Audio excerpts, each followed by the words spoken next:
Oh, thank you for having me here. It's my first time in this room. I was told about this room before, but it's my first time standing here, so I'll just take 1 minute to breathe, so don't get too nervous.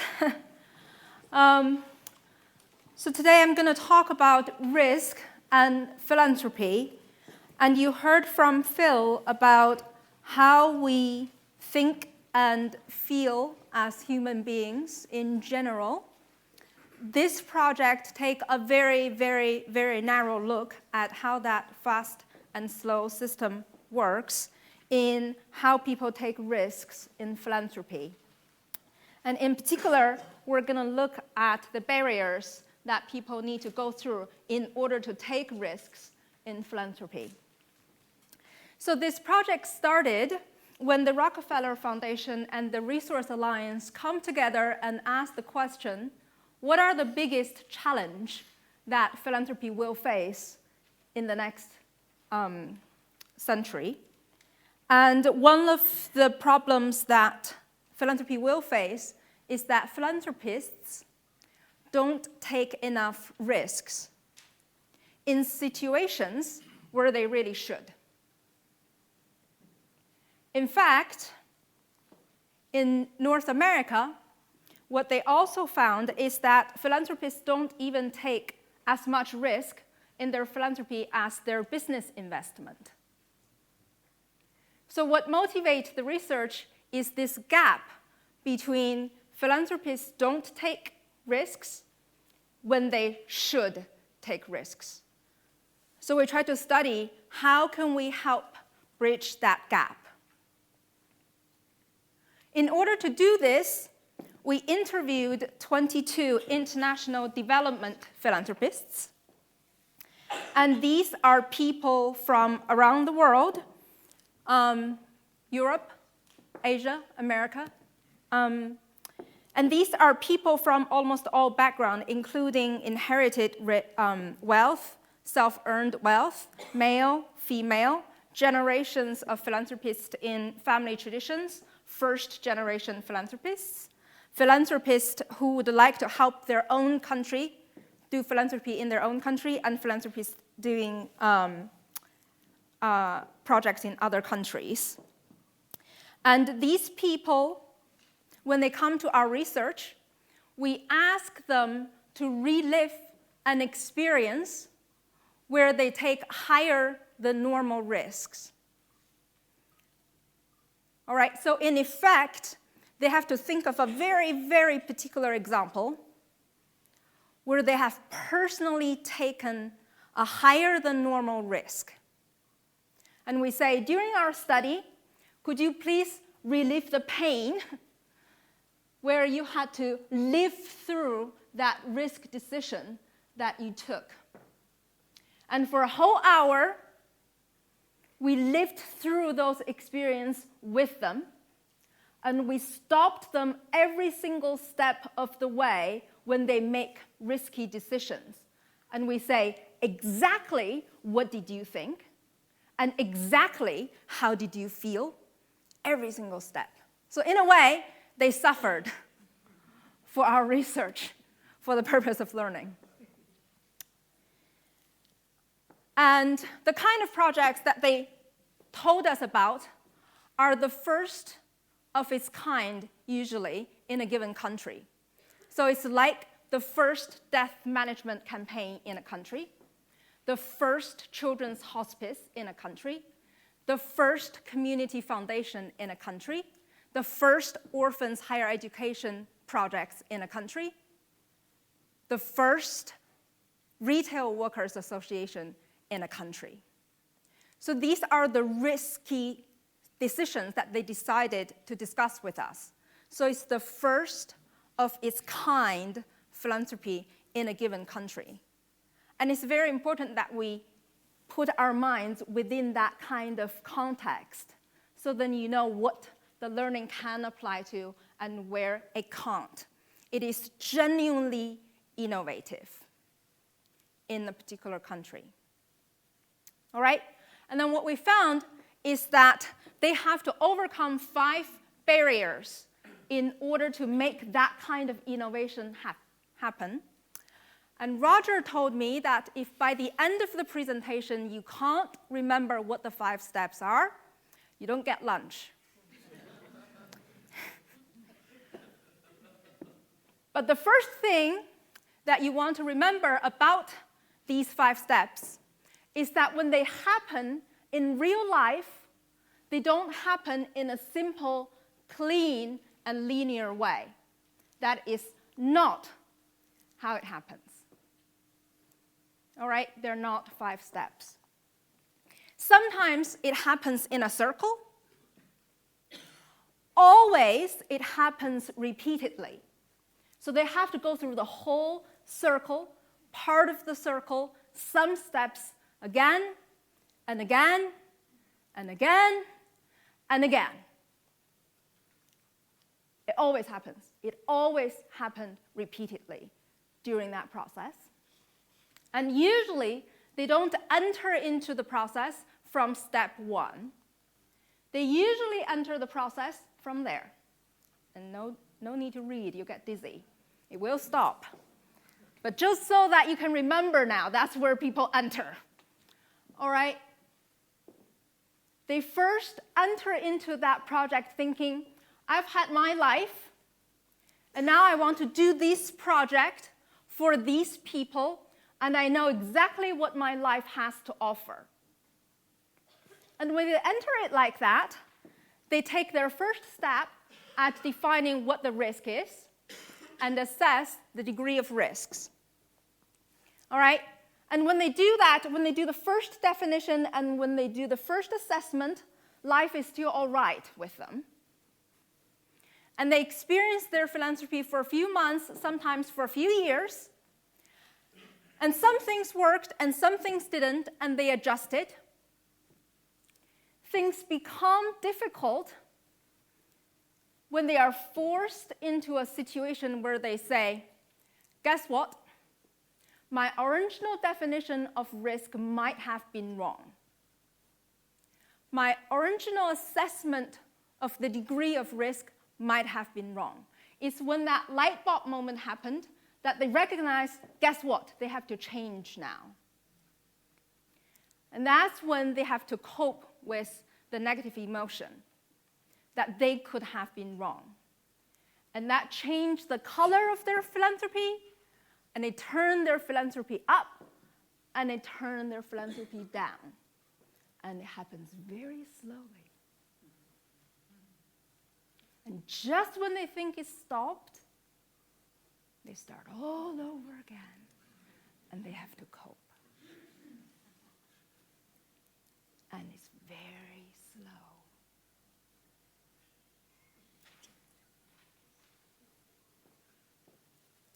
And every time when they recognize they have to change their definitions, it happens all over again and upside down. To the point where they have to rethink, what is my life about? What is my philanthropy about? What do I have to offer to my philanthropy? What does my life mean in my philanthropy? And then they think, maybe in my life it's not as I thought it was. Maybe I shouldn't have defined risks in my way of thinking and in my life. And that's when it really hurts. And they have to cope with the negative emotion.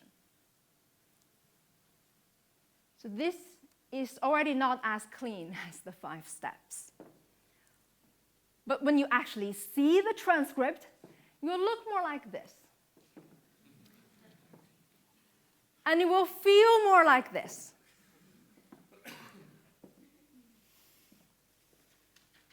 So what do fundraisers do? Well, the first recommendation that I would make is we be patient in understanding our philanthropists. Because there's no definition of risk when people go through that kind of innovation that is not personal. every definition of risk means something about people's lives. Every time when people change that definition, it means something about their lives. So if we're patient in understanding what that risk really means to them, then we might be a little patient. Here is an example. So this is when one philanthropist tried to define what is the kind of impact that she wants to make on the orphans in an Eastern European country. These orphans usually don't attend higher education in the same rate as their peers. And as a result, they experience all the negative consequences that life can bring to them without a higher education. So she thought, okay, I'll set up a scholarship fund so I can support these people to go to college and get education and turn their lives around. And that's the distance she wants her philanthropy to travel for these people, right? That's the first definition of risk, and she's willing to take a degree of risk in setting up that project. And then a couple of years into the process, she realized, guess what? That's not what some of these orphans want. What they need is they want to become hairdressers. They want to become skilled workers. They want to earn a living as early as they can so they can stay off street, stay off violent, be financially independent. That's what they want. So the philanthropist thought, okay, what this means is simply that I shouldn't have set up a one-track scholarship program. I should have set up a two-track philanthropic project. One track take them to college, one track take them to hairdressers. So as long as I can help them achieve that, then I can meet their goals. What is the personal bit about it for the philanthropist, though?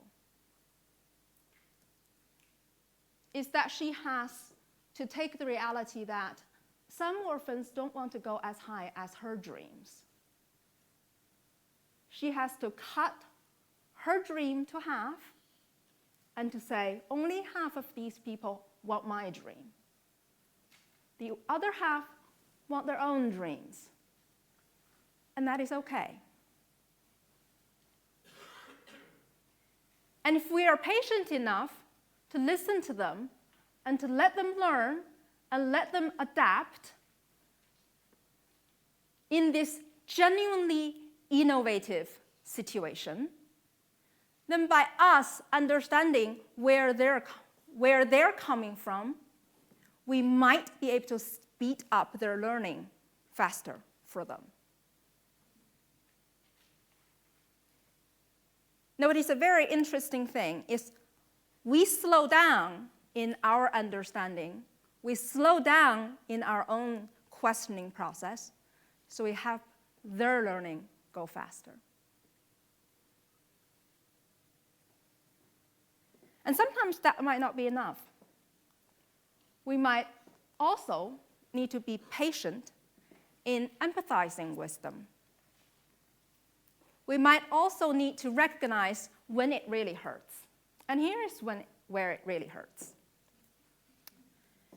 If there's this group of orphans who absolutely love the smell of the barbershop, every time they go into that barbershop, do the hair, they get their energy back, and they love making a difference in how beautiful people look every single day. That doesn't hurt the philanthropist. Actually, that pleases them greatly. They've given those people the dreams that they had, that they couldn't have had without their scholarship program. And that is fine, that's adaptation. When it really hurts, and this really hurts, is when those absolutely brilliant people who loves to read, who gets every second of their college lives the minute they set their foot on a college campus, who can just spend their lives in the library and be happy, and who would want to do the kind of research that they really can find their lives in if they just can go to college. They choose not to because they would rather become a hairdresser so their little brother and their little sisters can stay off the street. And that hurts like hell to them. And you can hear their suffering even when they're on Skype with you during the interview, when we force them to relive those moments. Slow down here. Tell me exactly what hurt you. Tell me that one child that hurt you to your core. That's when it really hurts.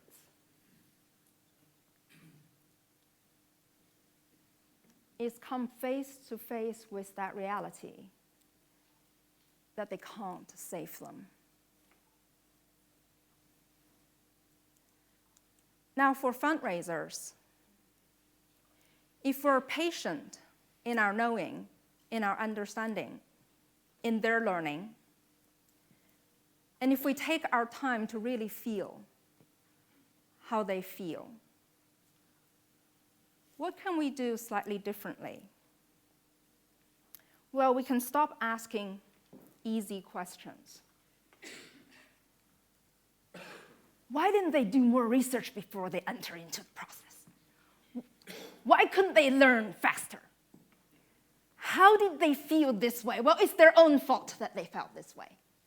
If they had only done more research, they didn't have to suffer. Well, this is an innovative situation where nobody could have learned any faster. So the easy answer to those easy questions is they did. And in this second case, is a philanthropist who wants to set up the first retail workers' social benefit association in a country. He designed his whole life for his philanthropy. The first stage of his life is he wants to learn. The second stage of his life is he wants to lead, so he collects the money he needs. And the third step is simply to return to them. And he did, by the book, every single step of what he should have done before he entered philanthropy. 2 years after he started his project, what happened? He realized that no wealth, no system, no accessible human potentials is enough to make the impact that he wants to make to that particular beneficiaries sustainable forever. And that hurts like hell.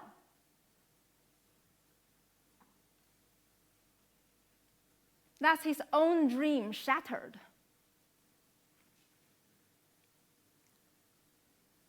What does that mean to his life?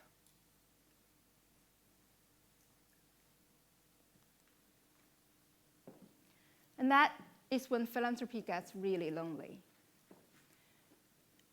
Because only he can answer that question. Only he knew exactly what happened. Of all the people surrounding him, nobody can really understand what he went through. Nobody can really feel how he felt. And again, you can hear how he felt on Skype when you talk to him.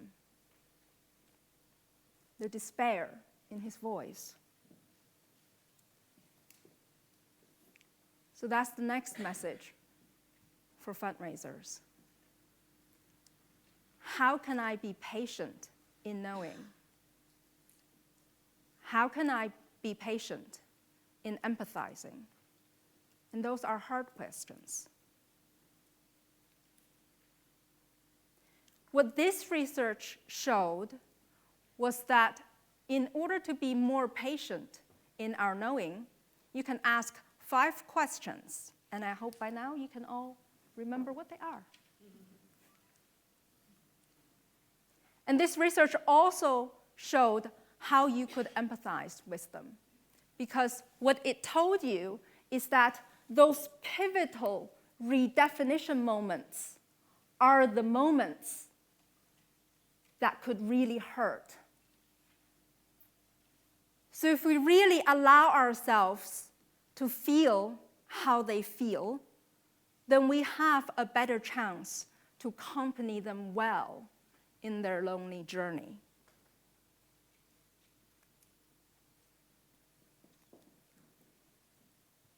The final message is answering these hard questions will be hard. It is not easy to allow ourselves to really feel how they feel because it hurts us. This project does not address that question. This project simply said, if you do those 5 things, you can become patient. You can become patient in understanding and in empathizing. One of our PhD students will spend the next 5 years of her life answering this question. What are the barriers that fundraisers and philanthropists will overcome together in order to accompany each other in that journey? So for now, the only thing I can offer you is my personal experience, and this is not research-based, so please do not tweet.